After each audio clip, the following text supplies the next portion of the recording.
Well, hello, growth groups. We have been at a different place each week pertaining to the topic of discussion with our groups, and this time we are at the McDaniel home. I'm joined by Wayne and Judy McDaniel, and I told them to be themselves, and you're seeing Wayne being himself. Welcome to the McDaniel family. We're just going to make ourselves right at home here because we are talking about hospitality, and the reason I really wanted to talk to these guys was because for me and our experience with Cody and I, we've experienced their hospitality firsthand. When we first moved here to start our time ministering at Connect Church, which then was Lawrence Wesleyan, we were having a hard time finding an apartment. It's hard to do that from South Dakota, so they just allowed us to stay in one of their spare bedrooms. And then after the fire, which I mentioned happened a couple weeks ago, I mentioned the fire, and they were the third phone call that we made. We called 911 to make sure the fire was put out, called the insurance agent, and then we called McDaniels because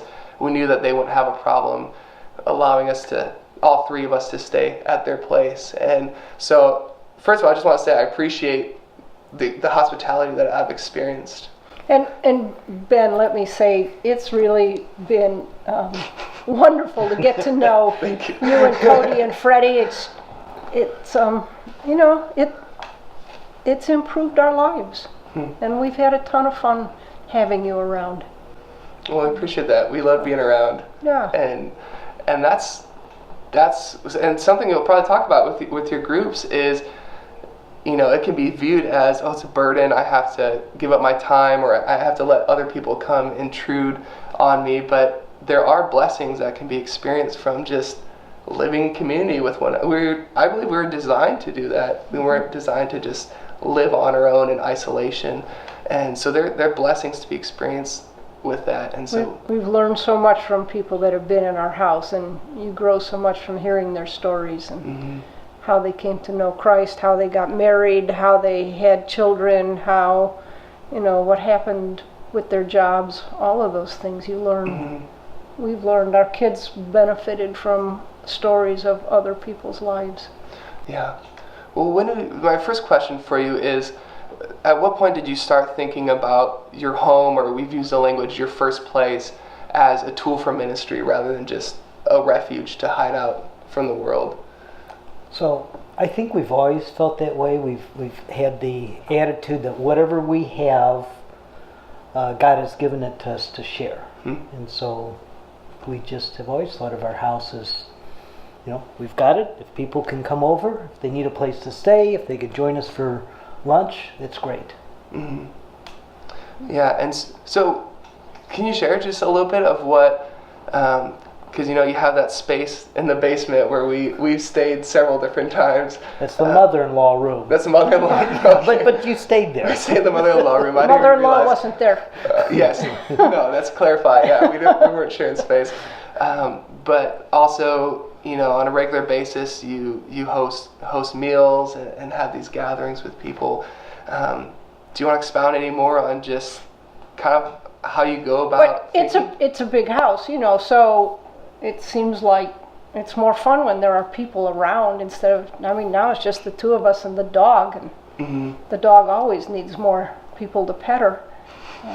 And we have this Sunday lunch bunch that just kind of developed. I don't know how it developed. We share with Steve and Rosalind Conley, and they bring half the meal, we bring the other half, and we invite people over all the time if we can, just to get to know more people. And again, they hear stories and share the gospel, talk about things that are on your mind, and eat some pretty darn good food.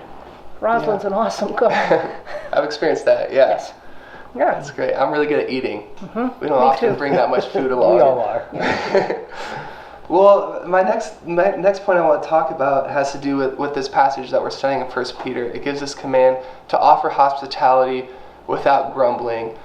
And I'm sure I struggle with that more than you guys. I'm going to confess to the world that each night I magically transform into an old man, because I have to put on my slippers and I have to steep a pot of chamomile tea and read a book, and that is like my happy space. And there are times where people are there or staying with us for an extended period of time, and I begin to grumble at times because I need my space and my time. So there was one time when we had small group in our house, and we had somebody come who just thought the refrigerator was open territory. I know Pastor Nate says you have refrigerator rights, but it didn't matter. Every Friday night she came, opened the refrigerator, and helped herself.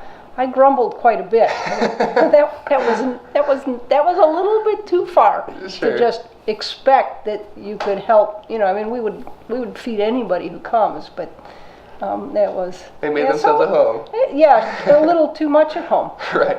And so there, you know, those things happen once in a while. Sometimes you cook something and somebody doesn't like it. And you hear about that, and okay, well, maybe we won't have them back again. But usually it just turns out funny. Right. Yeah, and to me, those seem like small prices to pay for just the benefit of that lifestyle. Because they're just, when you're in close encounters with anyone, there are those uncomfortable moments or awkward times where it's like, okay, it didn't go according to plan. Boundaries or didn't go according to plan, but that's part of the risk of it, that every once in a while I have to skip my chamomile tea reading time and engage with people and do ministry. That's pretty small price to pay, I think. Well, I have a quote here that I want to read to you guys and see if you have any thoughts on it. It's from the book The Art of Neighboring, and since I don't have it memorized, I'll read it here. It says, "If we say, 'Everyone is my neighbor,' it can become an excuse for avoiding the implications of following the Great Commandment." And he goes on to say, "The problem is, however, that when we aim for everything, we hit nothing. When we insist we're neighbors with everybody, often we end up being neighbors with nobody. We become like a lawyer looking for a loophole." So, I guess what I'm wondering from you guys is, how do you know who your neighbor is? Because you interact with a lot of people. How do you go about that process of understanding? Because I know both of you do ministry and you're thinking of people across the world and thinking of that, but you're also able to think of people you're in closer proximity to. And so I don't know if you guys have any thoughts on, that wasn't really a question. I just opened up. I'm learning this hosting gig here. I'm figuring it out, but I think your neighbors, whoever you're with, you know, just like the story of the Good Samaritan, you just stumbled upon this guy who had a need, and so your neighbor is the people, our friends at church, or people we meet at church, at the office, wherever we happen to be, or even next door. Right. Yeah, absolutely. And we do know our neighbors next door. And some of them a little more than others. We're joined by Kelter here. Yeah, good. You could join us there. I guess I feel that we are very safe in our home, and that everything we have, and this, I hope this doesn't sound hokey, but you know, comes from God. Our Heavenly Father has provided all of it. And if something gets broken or destroyed, or somebody doesn't appreciate it, then you know, our Heavenly Father will take care of that. And I don't have to worry about it. And that really makes it easy. Just come in, sit down in the furniture. You know, I got a dog that we don't let, you know, her muddy paws on the carpet, but my brother brings his dog, and that dog runs all over the house. And this is crazy, you know, but it didn't hurt anything. We're fine. Yeah. So, I don't know if that answers what you were asking. I think it does. Okay. Yeah. No, that's great. And I don't think that's hokey at all. That's where it, because otherwise, why are we doing it? I mean, there are other ways to make friends. I mean, you probably aren't thinking, well, we just don't have enough friends. We have to have more people in here. We don't have enough friends. Yeah. That's not the problem. And because for me, if that was the case, I could just interact with a few people and, okay, that's good enough. Here's my close friends, but what would drive us? Chamomile tea. Yeah, I have my chamomile tea. You know, but you know, what drives us to go beyond that? Because that gets us out of our comfort zone. Some more than others. It came pretty natural to you guys, but maybe that is something that people are going to have to sit down and have that conversation of, what are our resources? How can our dinner table or our bonfire or our grill become tools for ministry to share that love that we've all experienced. I think people are almost uncomfortable these days being invited into somebody else's house because it just doesn't happen. Yeah. But conversation is different in my living room or around my dinner table than it is when we're at Applebee's or Biggs. And we go to those places, you know, a lot with friends, but there's a different feeling when you're in somebody's home. Yeah. And you share different things. Yeah. Well, this is great stuff. We have limited time though, and you are part of a group so you can continue this conversation.